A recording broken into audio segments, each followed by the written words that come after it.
aconteceu, portanto? Por que nós resolvemos dominar a natureza, né, no sentido mais moderno do termo? Qual foi a ruptura? O que estabeleceu a ruptura entre homem e natureza? Por que nós não vemos mais a natureza, né, a ponto de você pegar os movimentos ambientalistas, ecológicos mais recentes, mais radicais, tentam resgatar esse conceito, né? Por que nós temos que ter essa separação do homem com a natureza? O capitalismo está nos impondo, né, uma reflexão sobre essa relação que há muito tempo nós não fazíamos, do ponto de vista filogenético, aí, da evolução da espécie. Né? Não tinha ambientalista na Idade Média, propriamente. Né? Não existia ambientalismo. Né? Não tem pensamento ecológico. Porque o que vai acontecer mais contemporaneamente é que essa contradição ela abriu um fosso na história. E por que isso aconteceu? O que aconteceu nessa evolução? Então, o que o Marx vai dizer, por que ele fala que a escravidão é o primeiro modo de produção? Ele poderia ter falado de outras formas de organização da produção. Ele poderia ter falado da caça em cooperação. Por que a caça em cooperação já não é um modo de produção? O que falta ali na caça em cooperação para aquilo ser entendido como um modo de produção? Como Habermas sugeriu. Habermas falou, o Marx errou. A caça em cooperação, o Marx não. Isso não é modo de produção. Porque as abelhas têm o seu modo de produção nesse sentido. Um formigueiro tem seu modo de produção nesse sentido. Tem determinados animais que caçam em grupo.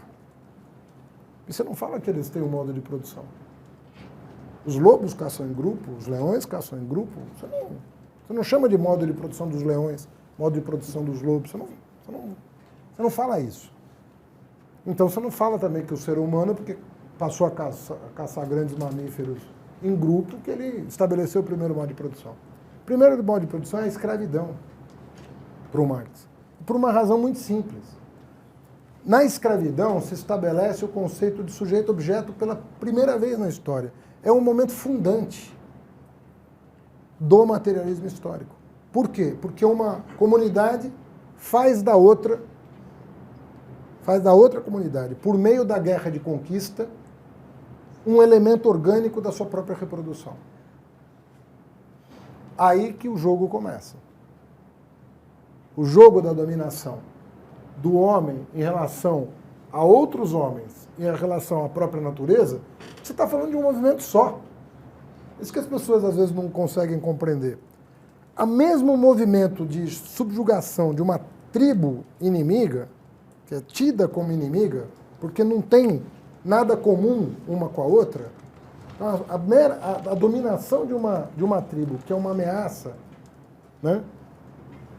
E que se torna, portanto, depois de escravizada, elemento da reprodução da tribo vencedora, esse movimento é um movimento de ruptura. Nesse momento, você tem o modo de produção, porque, na verdade, a relação sujeito-objeto, ela se estabeleceu aí. É a partir desse entrechoque entre comunidades distintas e que não tem um pano de fundo comum, simbólico, compartilhado, é a partir dessa relação de dominação que a própria natureza se torna objeto de dominação. Porque a outra tribo é vista como uma natureza hostil. A hostilidade vem do outro, visto como parte da natureza e subjugado como parte da natureza, de natureza hostil. É uma parte da natureza hostil e que tem que ser subjugada. Portanto, o ato de dominação do homem pelo outro é a mesma coisa que o ato de dominação da natureza pelo homem. É a forma que o homem entendeu, pelas circunstâncias históricas, que a natureza tinha que ser subjugada, porque ela representava também uma ameaça. É nesse plano que as coisas começam a acontecer do ponto de vista do materialismo histórico. E é por isso que ele fala que a história é a história da luta de classes, porque é aí que começa o jogo da luta de classes, entre senhor e escravo. É esse o ponto inicial do drama humano, por assim dizer. E o que ele vai dizer é que isso tem uma evolução, isso não fica para todo sempre assim. A escravidão, num certo momento, o seu próprio desenvolvimento acaba criando circunstâncias em que ela não se faz mais viável. A escravidão ela vai se inviabilizando por uma série de questões, né? Tem um texto belíssimo do Weber sobre esse assunto, descrevendo o processo em que a escravidão vai perdendo o sentido econômico, né? A partir do momento, por várias razões. A expansão do Império Romano é um problema, né? A questão dos homens escravizados serem tratados, serem aglomerados em estábulos, como se fossem animais. A falta da família, não existia unidade familiar de escravos, então você tinha um problema de reprodução da força de trabalho. Não existiam comunidades a serem escravizadas na expansão do Império Romano mais, bateu no limite da expansão territorial. Então você não tinha como repor a mão de obra escrava, nem por procriação, nem por expansão da base territorial. Bom, tem uma descrição histórica farta sobre o assunto, em que a escravidão vai perdendo o sentido e vai dando espaço para servidão, que é o colono, que a partir do processo histórico passa a contribuir na forma de corveia com o senhor feudal que lhe dá proteção. Isso também está descrito historicamente. Como é que se deu essa passagem da escravidão para a servidão, né? E, portanto, do modo clássico para o feudalismo. Bom, mas aí o Marx vai mostrar que, nesse estágio da evolução, você tem um processo muito acanhado de relação do homem com a natureza. Você tem uma evolução do ponto de vista tecnológico, mas você não tem um processo de expansão das necessidades humanas. Você tem necessidades humanas que vão sendo satisfeitas de forma limitada, como Marx sugere. Marx fala, olha, o mundo pré-capitalista é um mundo em que você tem aquelas necessidades de se alimentar, de vestir, de morar, e essas necessidades vão sendo satisfeitas, primeiro por escravos e depois por servos, de maneira limitada. É um mundo mesquinho, ele diz. Usa essa palavra. É um mundo mesquinho, o mundo pré-capitalista. E aí vem mas o conceito de escassez já mudou. Já não é o conceito das comunidades primitivas, das comunidades... Você já está falando de um processo objetivo. Você já tem dominação do homem pelo homem, da natureza pelo homem. Você já está num processo de dinâmica, em que as coisas estão em marcha. A humanidade está em marcha. Só que aí acontece um evento, né, que é, para ele, um marco, que é o capitalismo. Talvez ninguém tenha celebrado o capitalismo mais do que o Marx. Eu não conheço um autor do século XIX que tenha feito tantos elogios ao capitalismo quanto o Marx. Né? Por paradoxal que isso possa ser. Mas o que o Marx diz? Ele falou, olha, aconteceu uma coisa nova aqui. As revoluções burguesas libertaram, entre aspas, as pessoas. As pessoas não estão mais sujeitas à escravidão, não estão mais sujeitas à servidão. Mas as pessoas não detêm os meios de produção. Então elas estão sendo levadas a vender sua força de trabalho, que é o que elas têm, no mercado de trabalho. E isso está dando impulso a uma nova relação social, que é a relação do trabalho assalariado. É uma novidade isso aqui. Não que não existisse trabalho assalariado como exceção no passado, mas como regra, como hoje, quando você fala desemprego é o quê? As pessoas buscando carteira assinada, trabalho assalariado. É uma relação geral, universal. As pessoas estão em busca de trabalho assalariado. Mas aí tem uma coisa nova nisso aí. Que ele fala o seguinte, quando você estabelece o trabalho assalariado, você tem uma relação nova de dominação. Essa relação nova de dominação se dá pelo fato de que o trabalhador assalariado, ele recebe do patrão o necessário para a sua reprodução enquanto trabalhador. Só que ele não produz só o necessário para a sua reprodução enquanto trabalhador, senão ele não seria contratado. Ele só é contratado porque ele produz o seu salário e produz o que o Marx chamou de mais-valia. Ou seja, ele recebe o necessário para a sua reprodução enquanto engenheiro, enquanto médico, enquanto professor, enquanto metalúrgico, e ele produz um plus. Ele produz algo a mais do necessário para a sua reprodução, enquanto aquele trabalhador. Obviamente que a reprodução de um engenheiro é diferente da reprodução de um faxineiro, que é diferente da reprodução de um enfermeiro, que é diferente da reprodução de um pedreiro e assim por diante. Então você tem uma variação salarial. Mas esse salário reproduz o trabalhador enquanto tal, enquanto engenheiro, enquanto pedreiro, enquanto faxineiro, o que for. Mas todos eles produzem mais do que o necessário para a sua reprodução. E é disso que o dono dos meios de produção se apropria. Ele fala, bom, na servidão você tinha a corveia, na escravidão você tinha a dominação física do trabalhador, e agora você tem também uma nova forma de dominação.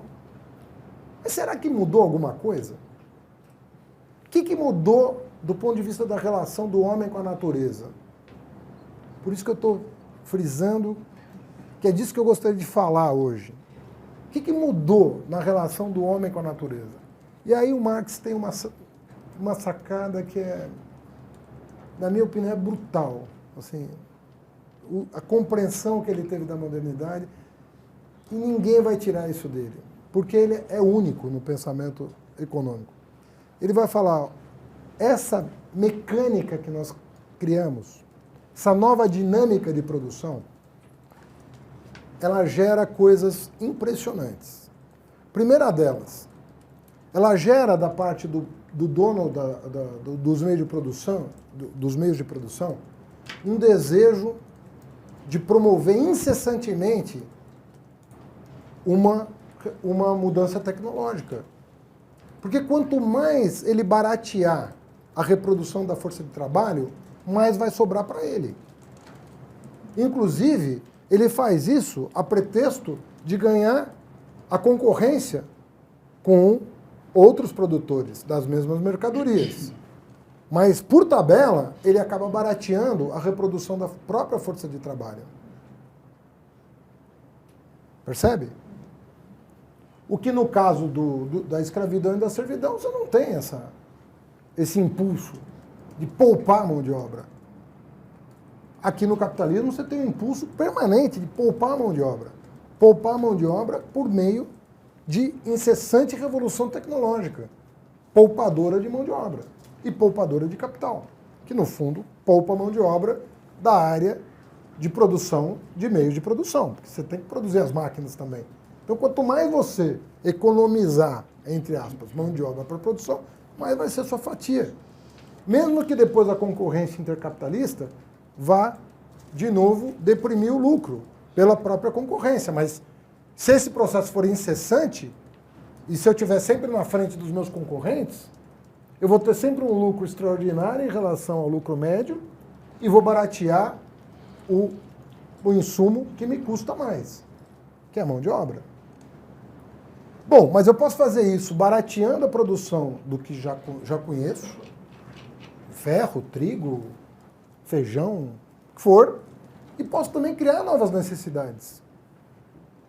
E ele vai dizer, o capitalismo, a marca do capitalismo, em relação ao pré-capitalismo, é que a produção, mesmo movimento de busca incessante do lucro, por meio dessa relação de assalariamento, ela não só revoluciona, do ponto de vista da técnica, a produção do que se conhece, mas também revoluciona, do ponto de vista da técnica, a produção do que não se conhece.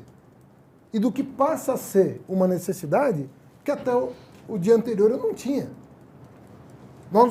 Em 1980, ninguém tinha necessidade de um celular. Em 70, ninguém tinha necessidade de um micro-ondas. Em 40, ninguém tinha necessidade de uma geladeira. Então, a relação do homem com a natureza, ela tem uma mudança brutal. Porque aí sim, vai dizer o Marx, no capitalismo, nós passamos a ser suportes de uma relação que nós não controlamos. O capital se transformou numa entidade que se autovaloriza, nos tornando, a nós, humanidade, suportes de uma relação que a gente não controla. Nós não estamos no comando mais do processo. O processo está no comando. Nós estamos dando suporte a uma relação alienada, em que as necessidades estão sendo expandidas frequentemente, e ao contrário do pré-capitalismo, em que nós nos sentíamos limitadamente satisfeitos, como ele dizia, nós éramos limitadamente satisfeitos, agora a relação do homem com a natureza é de permanente insatisfação. Nós não temos parada disso. Nós estamos insatisfeitos permanentemente, porque sempre nós estamos nos devendo alguma coisa. Porque o capitalismo, ele é essa engrenagem de autovalorização permanente, em que nós somos o detalhe do processo. Querendo dizer com isso, né, que nós estamos nos tornando supérfluos, num certo sentido.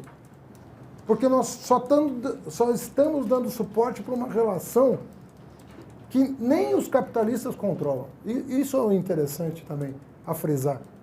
Ele fala que o capitalista pode... Você pode falar, ele está explorando a força de trabalho? Sim, você pode dizer isso em termos marxistas. Mas ele vai dizer, mas ele também é suporte de uma relação que ele não controla. Ele também é suporte de uma relação alienada em relação à natureza. De maneira que o conceito de escassez no capitalismo não tem nada a ver com o conceito de escassez no pré-capitalismo e não tem nada a ver com o conceito de escassez antes dessa lógica de dominação operar a partir da Primeira Guerra de Conquista. Então, aquilo que para um economista tradicional é um termo inequívoco, o conceito de escassez, para o Marx é um termo histórico. Ele muda, ele se altera com o tempo. E para ele o socialismo era uma espécie de reconciliação do homem com a natureza. Era uma espécie de reconciliação. Era a tese do marxismo, do Marx, melhor dizendo. No fundo, era de que nós tínhamos que desmontar essa engrenagem. Que não ia trazer paz enquanto estivesse operando. E nem satisfação. É uma ilusão permanente de que nós estamos avançando. Na verdade, nós não estamos avançando, nós estamos nos tornando cada vez mais escravos de uma lógica incontrolável. E quando é engraçado dizer, eu não vi um artigo do Marx, eu li muito Marx na vida, eu li muito. Eu não vi uma vez o Marx defender a propriedade estatal do que quer que seja. Não sei onde está isso. Né? A própria leitura que o marxismo soviético fez do Marx, completamente diferente do que os próprios textos sugerem. Na verdade, o Marx sugeria que os homens deveriam coletivamente se apropriar dos meios de produção. Mas isso não significa propriedade estatal. Na visão marxista, do Marx, melhor dizendo, não significava propriedade estatal. Ele achava que os homens tinham que cooperar entre si, né? Tinham que encontrar uma maneira de que os homens passassem a cooperar entre si, superar essa relação de dominação, essa relação assimétrica, mas com vistas a uma reconciliação do homem com a natureza. Era mais ou menos essa era a embocadura do pensamento radical marxista, tardio, que ele vai desenvolver a partir das experiências da Comuna de Paris, sobretudo, quando ele começa a elaborar uma espécie de programa mínimo de transição do capitalismo para o socialismo, que passa por novos arranjos, novas formas de propriedade, novas formas de organização da produção, né? Sempre buscando o quê? Uma reconciliação dos homens entre si, por meio da cooperação, e dos homens com a natureza. No sentido de frear esse mecanismo que nos torna seres insatisfeitos permanentemente. Então, por meio desse conceito de escassez, que para o economista tradicional é uma coisa que nem se discute, porque ele só está preocupado com discussão de eficiência. Ele não vê esse pano de fundo. O economista, hoje, não discute o que eu estou propondo discutir aqui. Porque o Marx está dando um passo para trás, dizendo, olha, o que você está discutindo, bem, obrigado. Está discutindo a eficiência da produção, está vendo? Está bem, ninguém acha bom você desperdiçar recurso.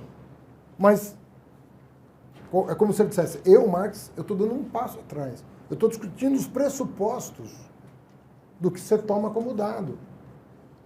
O que você toma como dado é uma ciência, mas não é a minha ciência. Eu estou dando um passo atrás e discutindo os pressupostos da economia. Por isso que ele é um só tempo sociólogo, filósofo, etc, etc. Ele está discutindo os pressupostos da própria ciência e entendendo a dinâmica histórica por trás dela. Por isso que o Marx não é mais dado, se é que um dia foi, na minha opinião, acho que nunca foi muito dado nas universidades, nas faculdades de economia. Não é verdade que, às vezes eu ouço uma pessoa falar, pô, está impregnado de marxista a universidade. Eu não conheço nenhum.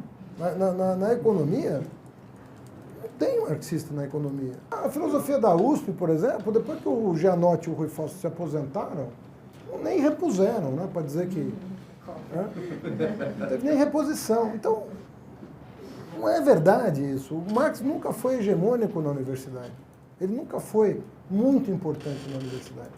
Ele sempre foi importante na política. Né? Mas na universidade não. Né? Muita dificuldade em enxergar departamentos discutem o marxismo nos Estados Unidos. Você vai achar a Duke University, você vai achar um ou outro. Na State University of New York tinha um grupinho. Mas você não vai achar. O marxismo analítico, sim. Você teve uma escola nos Estados Unidos, né?